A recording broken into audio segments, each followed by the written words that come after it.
ভালোভাবে বোঝো, মায়ের থেকে খালা কখনো আপন হতে পারে না। খালা যতই দরদ দেখাক, মনে রেখে দিও স্বার্থ কিছু তাহলে আছে। মা মাই হয়, ঠিক আছে? আর মায়ের থেকেও আপন মুহাম্মদ সাল্লাল্লাহু আলাইহি ওয়াসাল্লাম। জোরে বলুন সুবহানাল্লাহ।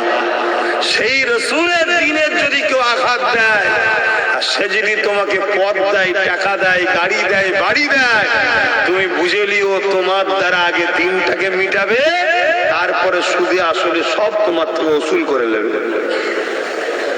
বুঝতে পারছো তোমার ভাইরা? একটু বোঝো। সব জায়গা দিয়ে কম্প্রোমাইজ করা যায়, দুনিয়াদারি করতে গেলে অনেক জায়গাতে কম্প্রোমাইজ করে নিতে হয়। ভাই ভাই একসাথে চলতে গেলে চলো এই ঘরটাও নেবে, কাউকে না কাউকে তো কম্প্রোমাইজ করতে হবে। দুনিয়াদারিতে চলতে গেলে